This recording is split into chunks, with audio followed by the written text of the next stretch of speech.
This year, FS1 is your home for the National League playoffs. And the stage is set as the biggest superstars lead their teams in a fight for the pennant. The NLDS begins Tuesday on FS1 and the Fox Sports app. Welcome back to Speak for Yourself, presented by Hyundai. Let's talk about Carson Wentz, who has struggled big time this season, but on Sunday, he might have a legit excuse. The Eagles are coming into their matchup on the road with the Niners seriously injured. Former practice squad player Greg Ward is now Philly's top wide receiver. If that wasn't enough, one of Wentz's top targets, tight end Dallas Goedert, is on the IR. Should Carson Wentz get a pass this weekend because of the Eagles' injuries? Man, again, he should. But I'm not making an excuse. I'm giving you an explanation. Oh. Track with me, Marcellus. The biggest problem in Carson Wentz's career, his perception, is actually how good he was last year. Really? Carson Wentz, first quarterback in NFL history to throw for 4,000 yards with no 500-yard receivers. And so what that did was that told Howie Roseman, the GM, Jeffrey Lurie, the owner, and you, me, the fans, the analysts, that, oh, this is easy. Because Carson made it look easy. Oh, we made the playoffs without Alshon? We made the playoffs with an aging Deshaun Jackson? Oh, we good. We ain't got to do nothing this offseason. We ain't got to make no upgrades. We good. No, that's what you think. But the problem is that because Carson Wentz did the impossible, improbable, now everybody expects it. You know me, man, pastor's kid, Marcellus. I know it. So I think about the story of water being turned into wine. Jesus turned water into wine, right? So that's how the story has it. That's how you Imagine, Marcellus, if every time you show up to the party, hey, can you turn this Ozarka into some Merlot real quick? Hey, can you turn this Dasani into some Chardonnay real quick? No. That was once. Y'all chill out. Bring some wine. Go buy some wine. Hey, Jeffrey Lurie. Hey, Howie Roseman. Can you bring me a star receiver? Oh. Hey, Jeffrey Lurie. Hey, Howie Roseman. Can you go figuratively buy me a top-flight receiver? Oh. Because just because Carson Wentz turned water into wine last year, everybody expects him to do it again this year. And that's not on Carson Wentz. He should get a pass because who is he passing the ball to? The only pass that should be expected to be completed this weekend is the pass we give Carson Wentz right now for playing this game without his top flight. You sound like my bishop when at the end of the sermon, you know he expects some Holy Ghost out there, somebody to catch it, somebody lose their mind, and I'm just sitting there like, not yet. Keep talking. You ain't got me yet, big dog. You ain't got me stumbling. I'm not there yet. You know why? Because I'm not buying it. And it's not even about him, what you say, doing the impossible or doing the improbable. It's because he can't do what's expected. Oh, my God, where'd that come from, Wiley? Okay, here's the thing about Carson Wentz. Injuries, whether it's others or injuries by himself in his own body, his own fragility. That's the issue with Carson Wentz, and it's contagious, it's cancerous, it has spread throughout this locker room, but I will not let it spread upstairs to this organization. How dare you think that they were paralyzed because they saw Carson Wentz last year, last 4 games, win them, undefeated, scored 37 and 34. Well, like you said, guys off the streets. Off the streets. But you know what? That's not an excuse in the NFL or a reason in the NFL. 1, because you were able to overcome that adversity. 2, we have seen teams win a Super Bowl with more adversity. The Eagles, that's the only team. That's the only team? With this much adversity? Worse. The Eagles had a backup quarterback. How does it get worse? You want to go worse? Continue. I will take you back to a 2010 Green Bay Packers team. Do you remember that team? The team that still had Aaron Rodgers? Well, what that got to do with anything when they lost 16 guys on IR? And if you want to Google right now, most adversity to a Super Bowl champion, Green Bay Packers pop up because this is what happens. They win a Super Bowl with 16 guys on IR. The next year, you know what they're thinking.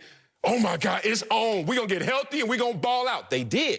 15-1, and then they lose in the playoffs. The point of that story is we're seeing this team, the Eagles, overcome adversity. We've seen teams do it and go all the way and overcome adversity. But how dare you say that the Eagles organization weren't prepared for the situation?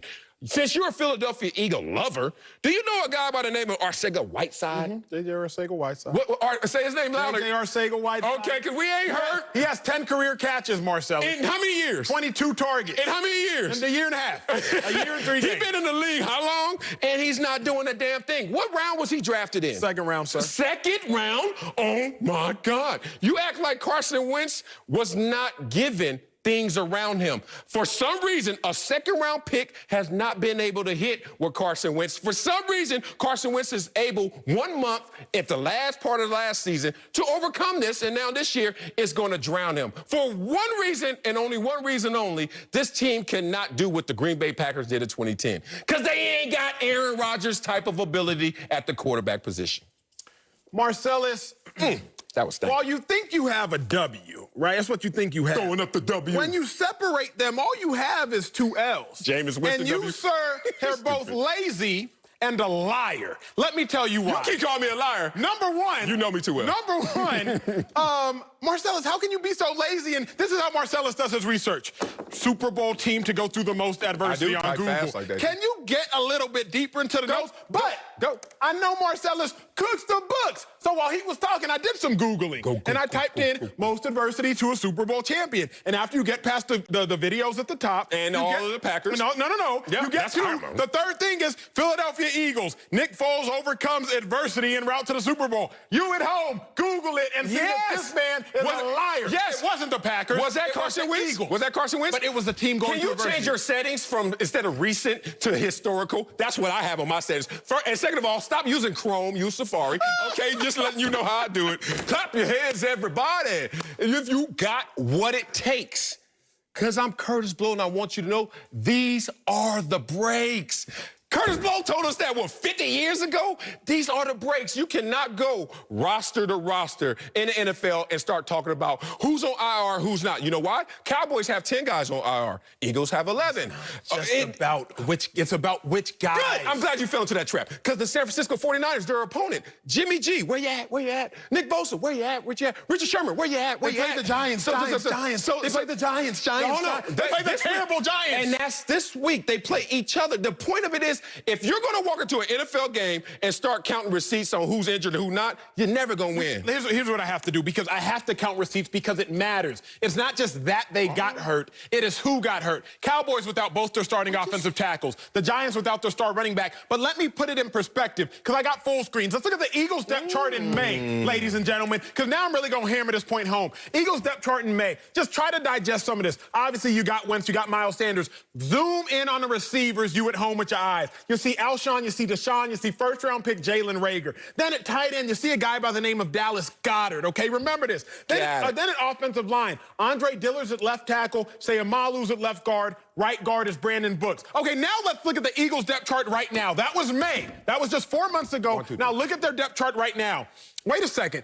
Receivers, Greg Ward, question mark, question mark, question mark, question mark, question mark, question mark, because the Eagles don't know who's going to play there because they have 5 guys literally out this week. Tight ends, Richard Rodgers, he wasn't there before. Oh, yeah, Dallas Goedert. Offensive line, you're out your left tackle, you're out your right guard, you're out your left guard. Marcellus, it is not equal. That is my point. I don't need my full screen. What I need is this gentleman right here. It's not equal. It's not equal for the 49ers either. Their quarterback, their star DN, and their defensive-laden team where they rely on that pass rush. Their corner, top corner, veteran corner. This is a team that is going to fall from... defensive guys, sir. But I said their quarterback first, and you just want to go by that. We're talking about their running back and more stare.